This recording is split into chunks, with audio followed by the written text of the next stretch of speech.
복의 근원 강림하사 찬송하게 하소서.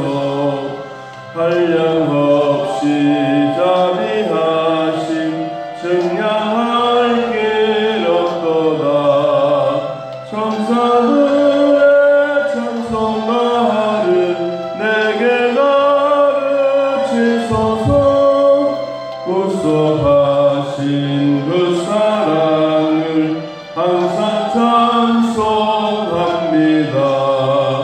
주의 크신 도움받아 이때까지 왔으니 이와 같이 천국에도 이르기를 바라네.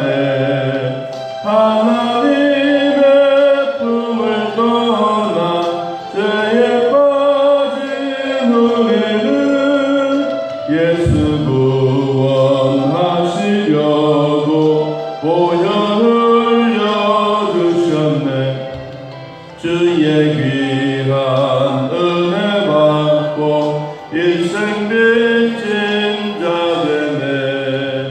주의 은혜 사슬 되사 나를 죽게 내소서.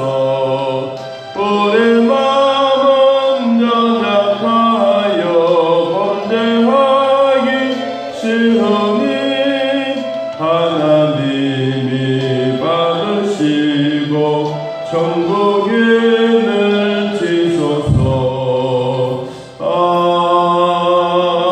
아멘. 창세기 22장.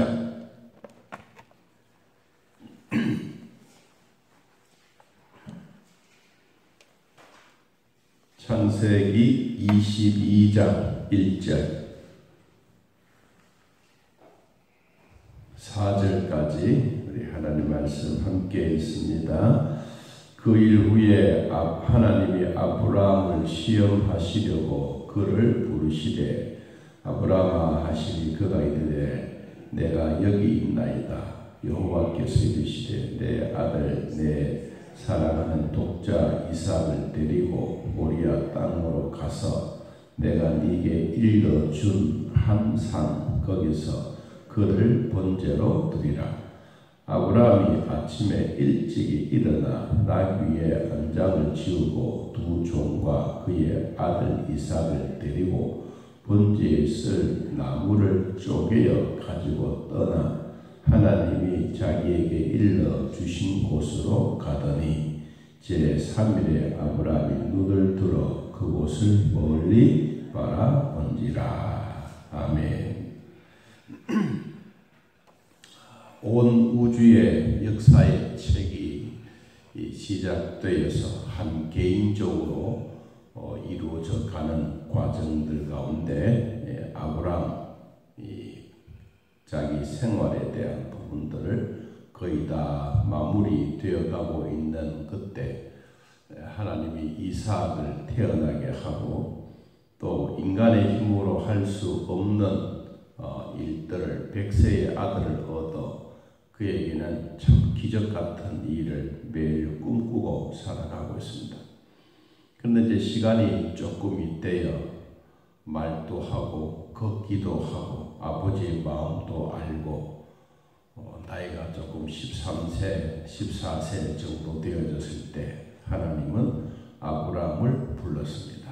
그냥 부르는 게 아니고 성경 22장 1절에 보니까 시험하시려고 시험. 여기 시험이라고 하는 것은 인간의 두 가지 의미가 있습니다. 하나는 유혹하다, 템포테이션이라 유혹하다라는 뜻도 있고 또 하나는 테스트, 어떤 일들을 결과를 얻기 위하여 하나님이 시험하는 그 단계 테스트입니다. 그러면 하나님이 아브라함을 불러서 유혹하기 위하여 아들을 바치라고 했을까? 그것은 아닌 것 같고 하나님은 아브라함을 테스트, 믿음의 조상의 연단의 기회를 주신 겁니다. 하나님이 세상을 이처럼 사랑하셨던 것처럼 하나님은 아브라함을 통하여 이런 시험거리를 주셨을 때 아브라함은 이런 시험을 이길 수 있을까 하는 것은 사람들은 다 불가능하다고 생각합니다. 그러나 인간의 생각을 하나님은 완전히 굴복시키시고 또 굴복된 아브라함은 그 일을 통하여 하나님부터 얻었던 큰 믿음의 조상이라고 하는 별명을 얻게 된 것입니다. 그냥 우리는 단순한 아브라함 대단하다 그러지만 대단한 게 아니고 정말로 가슴에 마음을 도려내는 그런 아픔이 있습니다.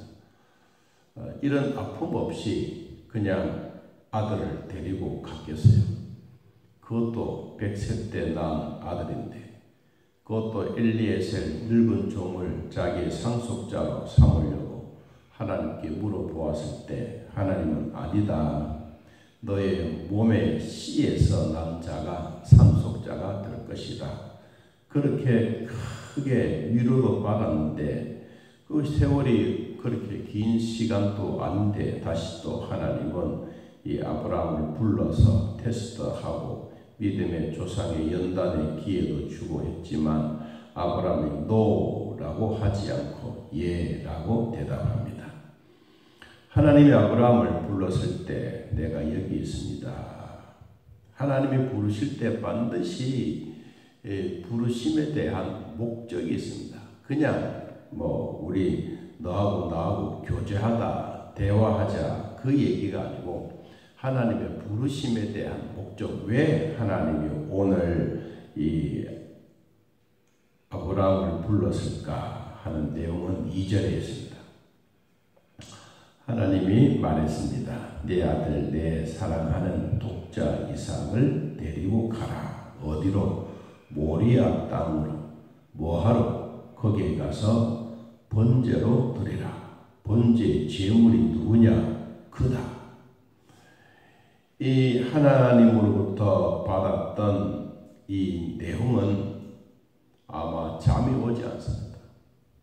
하나님이 부름을 받고 또 아들을 받고 가슴에 안고 돌을 맞이해서 동네 사람 다니면서 휘죽휘죽 웃고 좋아하고 나에게 아들이 생겼다고 아브라함은 동네방네 다니면서 온 웃음의 잔치를 보였던 그 아들을 다시 하나님은 번제로 드리라고 하니 참 밤에 잠이 오지 않았습니다. 여러분 같으면 안 그랬겠습니까? 저 같아도 그랬어요. 잠이 안 옵니다. 잠이 안 오지만 성경에 우리에게 보여준 한 단어가 있습니다. 3절에 아침에 일찍이 일어나. 아침에 일찍 일어나. 나이가 많으면 잠도 적다라는 그런 말도 하지만 그런 의미가 아닙니다. 자기 아들을 다시 죽인다고 하는 그 마음은 참 마음을 도려낼 뿐만 아니라 가슴에 심장에 정말로 무엇을 찌르는 것 같은 그런 마음이 있습니다. 그는 아침에 일찍 일어났습니다. 아마 사라에게도 이야기하지 않고 그는 아침에 일찍 일어나 하는 일이 뭐냐? 나귀 위에 안장을 지우고 그리고 두 종도 깨웠습니다. 그리고 아들도 깨웠습니다. 그리고 번지에 쓸 나무도 이 나귀의 안장에 실었습니다. 그리고 떠났다고 말합니다. 어디로? 하나님이 자기에게 일러준 땅, 그곳으로 가라고 하는 그 말입니다. 왜 하나님은 이 사라에게 말도 하지도 않고 아침에 일찍이 갔을까? 아마 사라에게 나 하나님이 명령하셔서 내가 아들을 번제로 드리고 오겠다라고 한다면 아마 이 사라는 펄쩍펄쩍 뛰고 아들을 안고 도망가고 아브라함은 따라가고 막 그런 난리가 안 났겠어요. 그런데도 불구하고 말하지 않았습니다. 말하지 않고 그냥 아침에 일찍 일어나 자기 할 일을 다 하고 두 종을 데리고 번제에 쓸 나무를 싣고 그리고 먼 것을 바라보면서 아브라함이 한 발짝 한 발짝 걸어갑니다. 그 걸어가는 발자취가 3일이나 걸렸다라고 말합니다. 여러분, 작심삼일이라는 말이 있습니다. 작심, 3번을 생각하고 될까 말까 이런 생각이 있는 3일길. 하루에 걸어가는 시간을 계산해 보면 먼 거리입니다.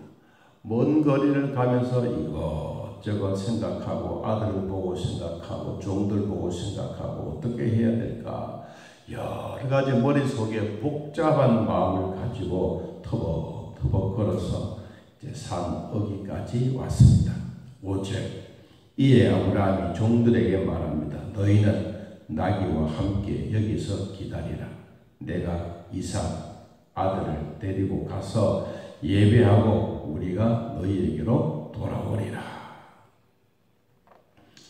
여러분, 이 말은 그냥 단순한 말이 아닙니다.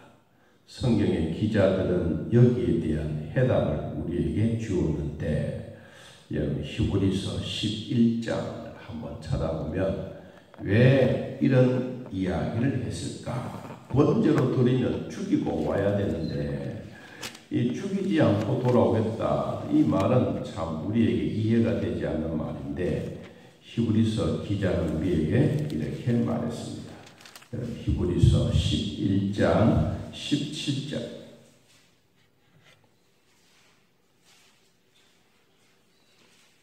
히브리서 11장 17절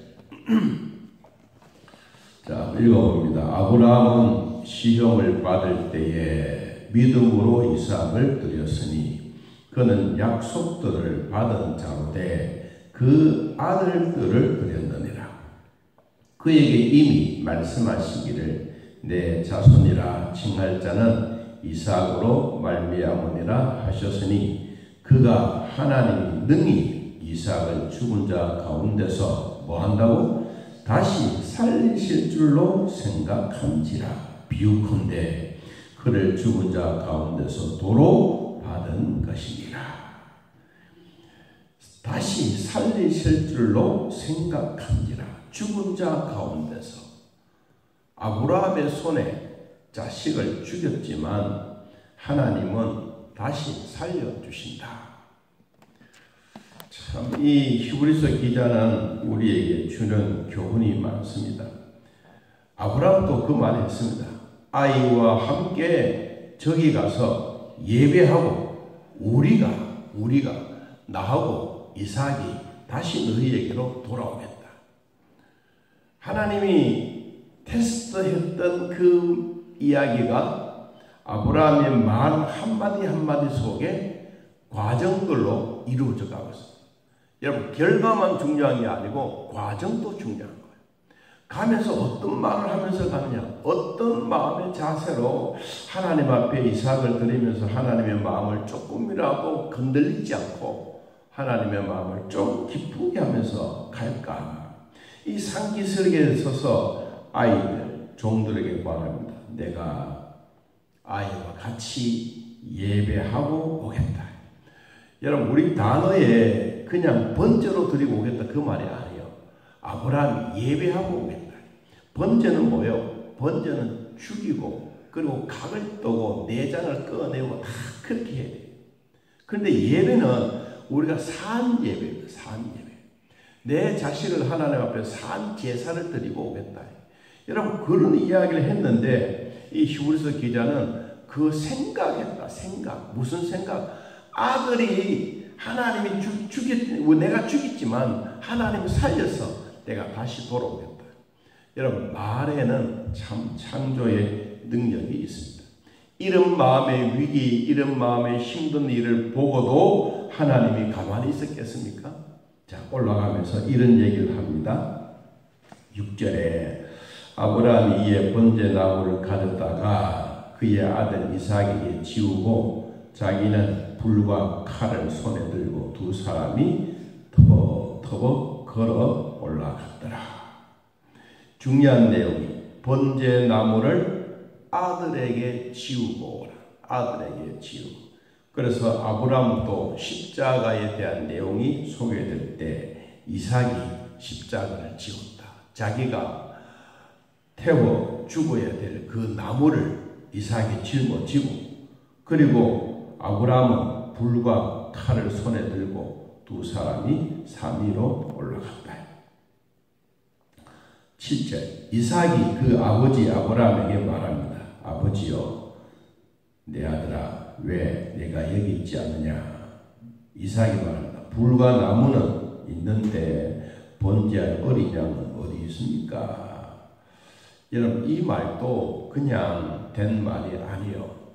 아버지가 아들에게 전수해 주는 말씀이기도 하고, 그리고 예배를 드리고 번제를 드린다면 반드시 있어야 될 게 뭐예요? 제물이 있어야 되는 거예요. 이거는 아브라함이 이삭에게 가르쳐 준 것이 아닙니다. 그냥 아브라함이 드리는 예배, 드리는 번제를 통해서 늘 눈으로 보고 들었던 겁니다. 그러니까 가만히 보니까 아버지 손에는 어린 양도 없는데 가서 뭘 잡아 죽인단 말인가 라고 하는 아들의 생각이에요. 여러분, 아버지의 행동이 아들의 믿음을 키우게 된다는 사실, 우리는 이것을 절대로 잊어버리면 안 됩니다. 8절, 아브라함이 말합니다. 내 아들아, 번제할 어린 양은 하나님이 자기를 위하여 친히 준비했다. 그러면서 또 이삭은 그 이야기를 듣고 마음이 기뻐서 쫄랑쫄랑 나무를 짊어지고 아버지하고 두 사람이 함께 올라갑니다. 하나님, 됐다. 이제는 여기서 제단을 쌓아라. 그리고 제단을 쌓고 나무를 버려놓고 그의 아들 이삭을 결박하고 제단 나무 위에 놓고 손을 내밀어 칼을 잡고 아들을 잡으려 했다. 여기도 가만히 보면 이제 아브라함의 나이가 100세가 아닙니까? 100세 넘었죠. 그리고 113세 정도 되는데 우리로 말하면 노인이야. 노인 중이고 상노인이요. 그런데 아들이 13세, 14세 돼가지고 야, 하나님이 너를 죽이라고 한다. 그러면 이 포박하려고 하고 그러면 확 밀어버리고 아버지 돌아오구만. 내가 100세 때 얻었던 아들인데 날 죽인단 말입니까? 그러면 막 도망갈 수도 있어요. 그래서 성경은 그 얘기가 없어요. 나무를 버려놓고 그의 아들 이삭을 결박할 때 그냥 순종하는 거예요. 순종. 여러분, 이게 참 쉬운 게 아닙니다. 우리 말은 그냥 성경이 참 쉽다고 하지만 여러분, 그 얘기 우리 눈으로 하면 전개된다고 보세요. 이게 절대로 쉬운 게 아니에요. 우리가 쉽다 하지만 아니요. 기도 쉬운 게 아닙니다. 여러분, 기도는 고통과 아픔과 가슴 속에 쓰라림이 너무도 많습니다. 그냥 단순하게 뭔가 했다 이게 아닙니다. 여러분, 이런 마음을 알고 있을 때 하나님이 11절에 개입하십니다. 하늘로부터 아브라함을 부릅니다. 두 번이나 부릅니다. 아브라함이 하나님, 내가 여기 있습니다. 하나님의 사자가 말합니다. 그 아이에게 네 손을 절대로 대지 마라. 그에게 아무 일도 하지 마라. 네가 내 아들 독자까지 내게 아끼지 아니하였으니 내가 이제야 네가 하나님을 경외하는 줄을 아노라. 경외하는 줄을 내가 안다. 자, 절차적인 과정 가운데 쭉 속에 오면서 하나님 경외하는 방법이 뭔지 구체적으로 궁금합니다. 자, 오늘 이후까지만 우리에게 말씀을 드리려고 하는데, 그런데 아브라함이 살펴보니까 옆에 양 한 마리가 있지 않습니까? 그것도 순양입니다. 잡아다가 번제를 드렸습니다. 그리고 이 산 이름을 여호와 이레라고 말했습니다. 그리고 성경에 보니까 이렇게 말합니다. 15절에 여호와의 사자가 하늘에서부터 두 번째 아브라함을 불러 이르되, 여호와께서 말합니다. 내가 나를 가리켜 맹세하노니 네가 이같이 행하여 내 아들을 내 독자도 아끼지 아니하였은즉. 그 다음에 17절, 내가 네게 큰 복을 주겠다. 네 씨가 크게 번성하여 하늘의 별과 같고 바닷가의 모래와 같게 하리니 내 씨가 그 대적의 성문을 차지하겠다. 내 씨로 말미암아 천하 만민이 복을 받겠다. 중요한 내용, 단어입니다. 하늘의 별과 같이 바닷가의 모래와 같이. 이건 사람이 쓴 말이 아닙니다. 하나님이 아브라함에게 직접 말씀하신 말입니다. 그러면 아브라함은 아들을 주었지, 아들 주면서 막 많이 번성한 아들 주지 않았잖아요. 하나밖에 안 줬어요. 이스마엘도 그렇지만. 근데 여러분, 그게 무슨 하늘의 별과 같이 바닷가의 모래와 같이 주신단 말이에요. 아브라함의 후손들이 앞으로 아브라함 때부터 대대로 흘러가면서 하늘의 별과 같이, 우주의 공간의 별과 같이, 바닷가의 모래와 같이. 이 말은 천이라고 하는 단어는 많다라는 뜻입니다. 천이라고 하는 단어. 그런데 만이라고 하는 단어는 더 많다. 이것보다 더 많은 단어가 뭐냐? 하늘의 별과 같이, 바닷가의 모래알과 같다. 하나님이 이와 같이 번성의 복을 주시겠다. 이것은 창세기 1장 27절에 하나님의 형상으로 지음받고 난 다음에 하나님이 주시는 번성의 복이 아브라함을 통해서 주시겠다. 뭐와 같이? 하늘의 별과 같이, 바닷가의 모래알 같이. 이런 복을 하나님이 주시겠다. 뭐 했기 때문에 그렇습니까? 테스트에서 이겼기 때문에. 결과적으로 보면 하나님이 유혹하는 그 과정이 아니고 하나님이 아브라함을 시험하시려고 할 때 그 테스트에 믿음으로 이긴 자의 결과입니다. 여러분, 한마디 한마디 던져졌던 그 말 한마디가 우리 가슴에 와 닿는다면 우리의 삶에도 마지막까지 네가 하나님을 경외하는 줄을 이제야 내가 알았다. 이 하나님의 말씀이 오늘 나와 여러분의 마음에 함께 하기를 예수님의 이름으로 축복합니다. 하나님 아버지, 오늘 우리에게 주신 말씀 내 마음에 되새기고 가장 좋은 것, 가장 아끼는 것 하나님 앞에 바치라고 하면 좋은 것은 다 빼내고 그래도 중간쯤 되는 것 혹시 하나님께 바치지는 않습니까? 오늘 아브라함이 큰 복을 주시고 하늘의 별과 같이 바닷가의 모래같이 주셨던 그 복은 아낌없이 드렸기 때문입니다. 아버지, 오늘도 우리 마음에 하나님의 사랑으로 가득 채우게 하시고 제일 좋은 것을 바치라고 하면 하나님, 우리는 손이 오그라지고 마음이 오그라지고 부부가 대화하면 하지 못하는 이러한 일들이 가끔씩 생기지만 오늘 주신 말씀 내 마음에 한번 되새기고 그 말씀이 내 평생의 말씀이 되게 하여 주옵소서. 한 주간에도 예수님의 이름으로 승리하게 하옵소서. 예수님의 이름으로 기도하옵나이다. 아멘. 하늘에 계신 우리 아버지여, 이름이 거룩히 여김을 받으시오며 나라의 임하옵시며 뜻이 하늘에서 이루어진 것 같이 땅에서도 이루어지이다. 오늘날 우리에게 일용할 양식을 주옵시고 우리가 우리에게 죄진 자를 사하여 준 것 같이 우리 죄를 사하여 주옵시고 우리를 시험에 들게 하지 마옵시고 다음 악에서 구하옵소서. 대개 나라와 권세와 영광의 아버지께 영원히 있사옵나이다. 아멘. 자, 이렇게 드리겠습니다.